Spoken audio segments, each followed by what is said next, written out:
You never had the makings of a varsity athlete. Well, I'm back! Where's Johnny? Here's Johnny. Where's he at? He's looking for Johnny. Johnny Soprano. We need another flashback for that guy, Junior. He's lost all his marbles, but I think he's lost them all in one go. Didn't lose them all gradually. Junior may have lost his marbles, but I detect no lies. Tony Soprano doesn't look like an athlete to me. Welcome back, guys, to Fog Entertainment. Time to review The Sopranos, Season 5, Episode 3.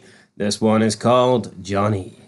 Aye, well, where's Johnny? That is the question. I mean, it could refer to Old Man Soprano, who's dead, or it could refer to Johnny Sack. But we do begin with Feech and Tony B, which begins this gimmick of where Feech batters the gardener Salfitro because he claims that his nephew Gary LaManna reserves the right to this area. But then Paulie finds out about this, so Paulie then confronts Feech about it, but Feech doesn't want to give him shit. I think it was a pretty good scene here between Feech and Paulie. Fun bit of trivia, the actor that plays Feech actually has dementia, and he kept forgetting his lines when he was filming during this season. Thoughts on that? So it was actually real life. Should they not have done a character swap and gave him Junior? No, they could have, but I think Feech brings... He's got a bit of fucking fire in him. He does, but I mean, who does he think he is? The guy's been away for a long time, and he's coming out and basically saying to Paulie, here, I'm fucking deciding who mows these lawns. You ain't got no guts. I know, but who's Paulie think he is? I think he's sticking up for Salfitro, and he actually pockets pretty much all the money that Tony got for him. Ah, that's true, but Paulie's a sly bastard, so I mean, I wouldn't really trust Paulie as far as I could throw him. Yeah, Junior's watching the TV show Curb Your Enthusiasm.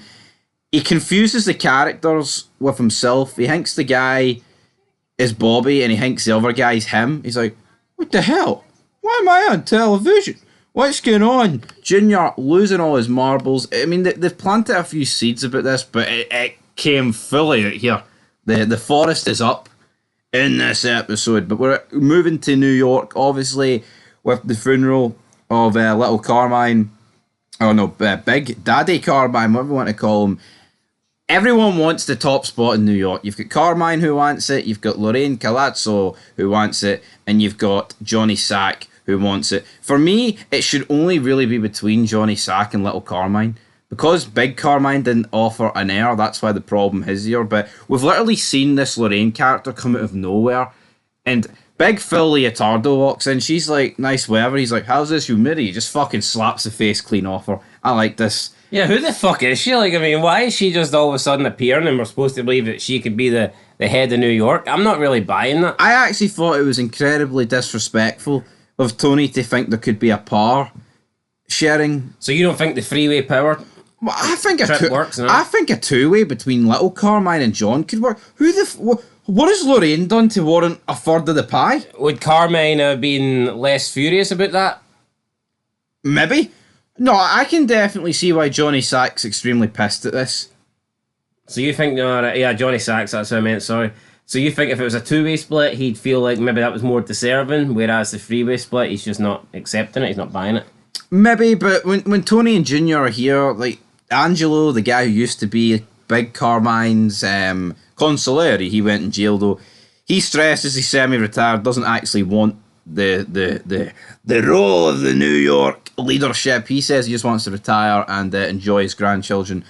Dodgy choice of words there, enjoy his grandchildren. But anyway, Junior then says to Tony, why are you talking to him? He's not the boss, and he never had the makings of a varsity athlete. There's like an awkward silence for 5 seconds, and Tony's like, he's just breaking balls. Is he just breaking balls though? Because I've got a feeling he's going to lose the plot very soon. Yeah, it's been a long time since Junior was the boss. Aye. So, man. It has been.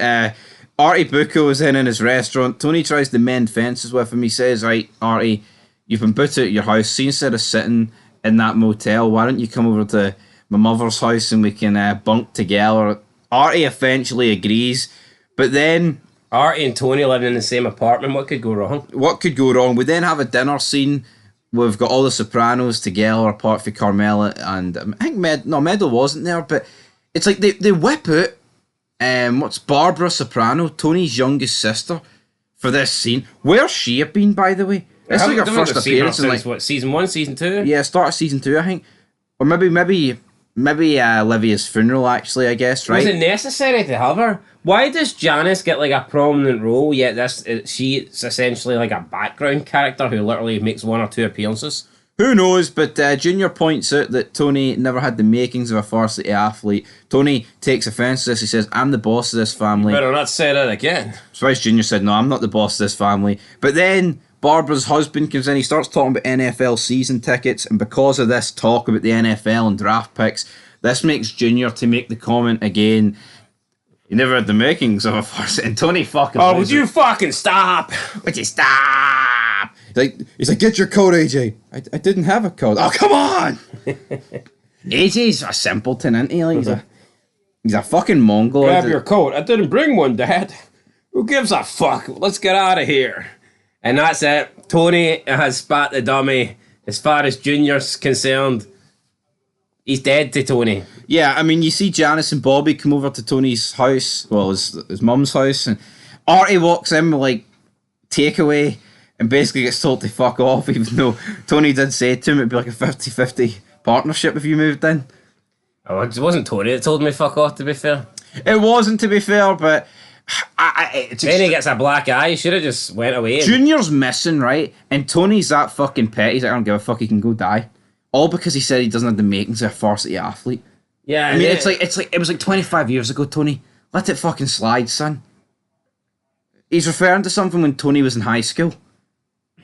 I know, but he's referring to it like from a day ago, you know what I mean? So, then Tony gets in an argument with his sister and he starts calling out Bobby, you need to control her, you're a shit husband. Once you control her, then you can go up the ladder. We then have Tony, he's hyping up Chris. Hold on, Tony couldn't really control Carmella because she forced him out the house. I know, it's true. Does that mean Tony should give up his top spot then? Probably not, right? But we'd see Tony say to Chris. I thought he was unfair here on Bobby. He was. Bobby's too nice a guy, though. He says to Chris, right? Well, what can he do if he tries to say anything? Tony will be like, "Hey, I'm the boss. You can't, you can't speak up to me." Very true. But he says to Chris, right? When we go into this meeting, Chris, you don't open your mouth. You don't speak about little Carmine. You don't speak about the situation. Yeah, you might set things off. And what's Chris do? Opens his fucking mouth. He's like, "Yeah, I never realised things were that close between you two.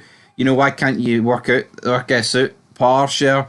And Johnny just loses it. He's like, I remember the fucking days when you just sat in the car. Who the fuck are you to tell me anything about New York? The good old days. The good old days. Then it just cuts to Tony battering the fuck at the dashboard. He's like, what did I think? Would you just stop? I fucking told you not to say anything. Chris was like, well, fuck Tony. I was trying to help the situation. I wish we got more Tony and Chris together. No, I agree, but we don't. Junior's then walking around Newark. He's like in the black neighbourhoods. He's looking for Johnny, and the guy's like, hey, the Italian folks didn't used to own this place back in the 70s. Old white guy in a black neighbourhood. No. Surprised he didn't get killed. What else happened? I mean, Junior's just walking around. Eventually, they managed to catch up to him. The police drop him home. They couldn't actually believe it was actually him. Corrado Soprano. But it was Corrado Soprano.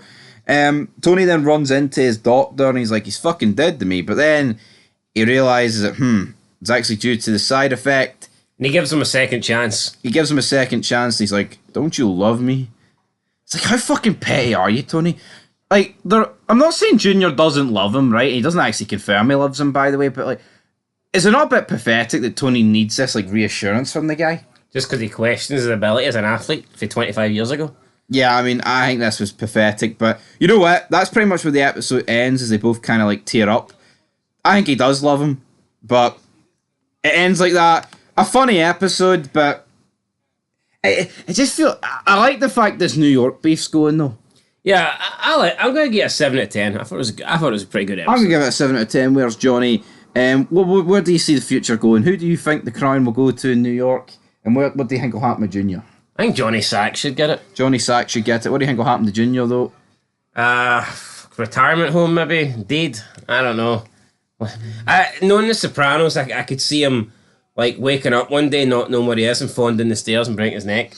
That would be the Soprano way to end it. Anyway, guys, 7 out of 10 all around. Where's Johnny? We'll be back very soon. Till next time. Peace.